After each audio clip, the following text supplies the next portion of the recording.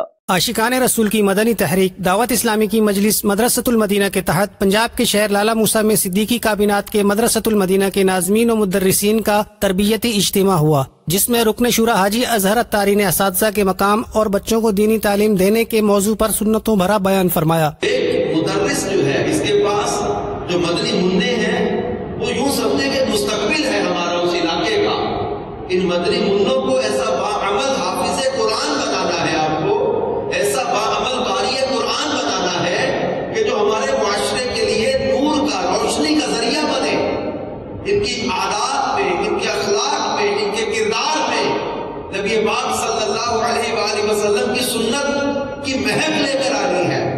ان کو قرآن پاک پڑھانے کے ساتھ ساتھ نبی پاک صلی اللہ علیہ وآلہ وسلم کی محبت ان کے دل میں اتارنی ہے، ان کی سنتوں پر عمل کا جذبہ دینا ہے۔ وہ مدنی منا ماں باپ کا فرما بردار بنے، وہ مدنی منا معاشرے کا اچھا شہری بنے، وہ مدنی منا اپنے ملک و ملت کے لیے اسلام اور دین کی خدمت کے لیے اپنے آپ کو پیش کرنے والا بنے، دین اور اسلام کی خدمت کرنے والا بنے، نیکی کی دعوت دینے والا بنے، وہ ایک اچھا مبلغ بنے، وہ ایک اچھا امام بنے، وہ ایک اچھا جو قاری قرآن بنے، ایک اچھا حافظ قرآن بنے۔ دوسری جانب چک سہنا اطراف منڈی بہاؤالدین میں کسان اجتماع کا انعقاد ہوا، جس میں رکن شورا حاجی اظہر الطاری نے کھیتی باڑی اور فصل کی تیاری کے بعد اس پر زکوٰۃ واجب اور صدقہ کے فضائل سے متعلق سنتوں بھرا بیان فرمایا۔ نبی کریم صلی اللہ تعالی علیہ وسلم نے ارشاد فرمایا، ہر اس شے میں جسے زمین نے نکالا اس میں عشر یا نصف عشر ہے۔ حضرت جابر رضی اللہ تعالیٰ عنہ بیان کرتے ہیں کہ رسول اکرم نور مجسم شاہ بنی آدم صلی اللہ علیہ وآلہ وسلم نے فرمایا، جن زمینوں کو دریا اور بارش سیراب کرے ان میں عشر یعنی 10واں حصہ دینا واجب ہے، اور جو زمینیں اونٹ کے ذریعے سیراب کی جائیں ان میں نصف عشر یعنی 20واں حصہ واجب ہے۔ اپنی زمین کی پیداوار کی زکوٰۃ ادا کریں اور خوش دلی سے زکوٰۃ ادا کریں۔ زکوٰۃ کو اسلام کا پل ادا کہا گیا ہے، زکوٰۃ اسلام کا پل ہے، اور صدقہ یہ جیسے عشر ہے، صدقہ واجبہ فطرانہ بھی ہے، زکوٰۃ ہے، نفلی صدقہ ہے، تو اللہ کی راہ میں خرچ کرنا احادیث میں اس کے فضائل بیان کیے گئے۔ صدقہ دو، صدقہ آگ سے بچا لیتا ہے، صدقہ برائی کے 70 دروازے بند کر دیتا ہے، صدقہ بلاؤں کو ٹال دیتا ہے، صدقہ پوری موت سے بچا لیتا ہے، صدقہ آفات کو ٹال دیتا ہے، صدقہ رزق میں برکت کا ذریعہ ہے، صدقہ اولاد میں برکت کا ذریعہ ہے، صدقہ عمر میں برکت کا ذریعہ ہے، اور صدقہ دینے والے قیامت کے دن اپنے صدقے کے سائے میں ہوں گے۔ اجتماع کے اختتام پر درود و سلام بھی پڑھا گیا۔ پچھلے دنوں عالمی مدنی مرکز فیضان مدینہ باب المدینہ کراچی سے بذریعہ انٹرنیٹ رکن شورا سید لقمان الطاری نے ہند کے مجلس خدام المساجد کے ذمہ داران کو مدنی پھولوں سے نوازا۔ عاشقان رسول کی مدنی تحریک دعوت اسلامی کے عالمی مدنی مرکز فیضان مدینہ باب المدینہ کراچی سے مجلس خدام المساجد کے ہند کے ذمہ داران کے مدنی حلقے میں رکن شورا سید لقمان الطاری نے مدنی پھول ارشاد فرمائے۔ واضح رہے کہ مجلس خدام المساجد کے تحت دنیا بھر میں مساجد اور مدنی مراکز کی تعمیرات کا سلسلہ رہتا ہے، اور اس مجلس کے متعلقہ رکن شورا سید لقمان الطاری وقتاً فوقتاً ذمہ داران کو اپنے مدنی پھولوں سے نوازتے رہتے ہیں۔ حسن آباد حمید پورہ فتح گڑھ مرکز العالیہ لاہور میں دعوت اسلامی کی مجلس سے تجہیز و تکفین کے تحت DVD اجتماع کا انعقاد کیا گیا، جس میں بڑی تعداد میں عاشقان رسول نے شرکت کی اور مدنی چینل کو تاثرات بھی دیے۔ ہجویری کابینات پاک ماتوریدی کابینہ ڈویژن غلامان مرشد حسن آباد حمیدہ پور فتح گڑھ مرکز الاولیاء لاہور کے ایک مقامی اسکول میں مجلس تجہیز و تکفین کے تحت DVD اجتماع کا انعقاد کیا گیا۔ بڑی تعداد میں عاشقان رسول نے شرکت کی اور DVD کے ذریعے تجہیز و تکفین کے شرعی احکامات سیکھنے کی سعادت حاصل کی۔ عاشقان رسول نے مدنی چینل کو تاثرات بھی دیے۔ یہ دعوت اسلامی کے زیر اہتمام جو تجہیز و تکفین ہے، الحمدللہ تعالی بڑا اچھا اور پریکٹیکل طریقے سے سمجھایا گیا ہے. عوام الناس کے ذہن کے اندر یہ بات بٹھائی گئی ہے کہ ہم نے جو اسلامی طریقے سے زندگی گزارنی ہے اور اس کے بعد جب ہم پر موت آنی ہے تو کفن اور دفن کا جو انتظام ہے جو میرے آقا صلی اللہ علیہ وسلم کے شریعت کے مطابق ہے, جو اسلام کے مطابق ہے, وہ کس طرح ہونا چاہیے. آج اس محفل میں آ کے وہ بہت ساری چیزیں جو مجھے پہلے لا علم تھا, نالج ہی نہیں تھا, آج وہ سیکھنے کو ملا. یہ ہر ایک کے لیے ہونا چاہیے, بلکہ ہر محلے میں, ہر گلی میں یہ ہونا چاہیے. میت کو غسل دینے کا طریقہ سیکھا اور بہت اچھا لگا. میں آج تجہیز و تکفین کے اجتماع میں حاضر ہوا اور الحمدللہ مجھے وہ چیزیں سیکھنے کو ملی مجھے آج تک معلومات اس کی نہ تھی. تو میری مدنی بھائیوں سے التجا ہے, پلیز کینڈل ریکویسٹ ہے کہ آپ ہو سکے تو تجہیز و تکفین کے اجتماع میں ضرور تشریف لائیں, آپ کو بہت سی معلومات کا خزانہ حاصل ہوگا. دعوت اسلامی کے عالمی مدنی مرکز فیضان مدینہ باب المدینہ کراچی کا ابو الفیضان پروفیسر حافظ محمد عطا الرحمان قادری رضوی صاحب مدہ ذلہ العالی نے دیگر علماء کرام کے ہمراہ دورہ فرمایا. فیضان مدینہ کے مختلف شعبہ جات کا دورہ کرنے کے بعد آپ نے اپنے تاثرات میں عالمی سطح پر ہونے والی خدمات دعوت اسلامی کو خوب سراہا اور دعاؤں سے نوازا. پچھلے دنوں عاشقان رسول کی مدنی تحریک دعوت اسلامی کے عالمی مدنی مرکز فیضان مدینہ میں ابو الفیضان پروفیسر حافظ محمد عطا الرحمان قادری رضوی صاحب مدہ ذل العالی کی دیگر علماء کرام کے ہمراہ تشریف آوری ہوئی. رکن شورا مولانا شاہد اتاری مدنی نے ان کا استقبال کیا اور فیضان مدینہ کے مختلف شعبہ جات کا دورہ کروایا. دعوت اسلامی کے مختلف شعبہ جات کا دورہ فرمانے کے بعد مدنی چینل سے گفتگو فرماتے ہوئے حضرت نے ارشاد فرمایا, عالمی مدنی مرکز فیضان مدینہ میں حاضری ہوئی اور الحمدللہ اس کے مختلف شعبہ جات کو دیکھا ہے اور اس سے بہت متاثر ہوئے ہیں. میرے ساتھ مولانا محمد حسین اظہر ہیں, جامعہ اظہر الاسلام ٹاؤن شپ کے محتمم ہیں, یہ بھی بہت خوش ہوئے ہیں. اور خاص طور پر جو ان شعبہ جات نے ہمیں بہت زیادہ امپریس کیا ہے وہ مکتبۃ المدینہ عربیہ ہے, اور جو ہے یہاں پر مجلس رابطہ کے دفتر میں ہم بیٹھے ہوئے ہیں اور یہاں پر جو دعوت اسلامی کا تعارف پیش کیا گیا ہے اس سے ہم بہت خوش ہوئے ہیں. اور ہماری بھی یہی دعا ہے کہ اللہ کرم ایسا کرے تجھ پہ جہاں میں اے دعوت اسلامی تیری دھوم مچی ہو. خاص طور پہ ابھی جو ایک شعبہ آغاز ہوا ہے اسکول کے شعبے میں دارالمدینہ, اس کی بہت پہلے سے ہی ضرورت تھی کیونکہ اس کے ذریعے سے مختلف لوگ اپنے عقائد کو پھیلا رہے تھے. اب الحمدللہ اسکول کی تعلیم میں بھی عشق مصطفیٰ صلی اللہ علیہ وسلم کا پرچار ہوگا اور ننھے مدنی منوں کے ذہن میں شروع سے ہی اللہ اور اس کے رسول کی محبت, اولیاء کرام کی محبت ڈال دی جائے گی. اس میں کوئی شک نہیں ہے کہ اس ساری کاوش کے پیچھے امیر دعوت اسلامی حضرت علامہ مولانا الحاج محمد الیاس عطار قادری رضوی دامت برکاتہم العالیہ کا خلوص اور ان کی للہیت ہے اور ان کی بے پناہ محنت ہے.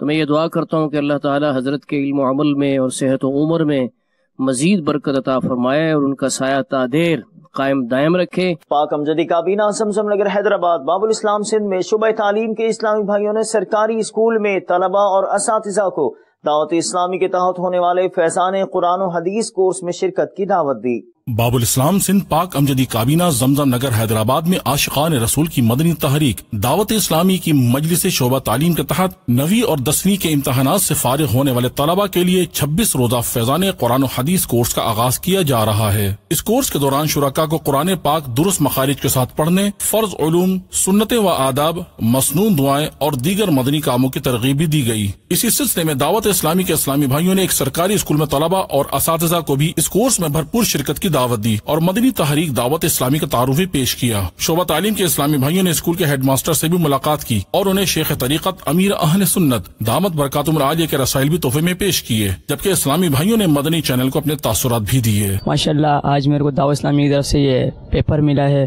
یہ بہت ہی اچھا اور دین کا کام ہے.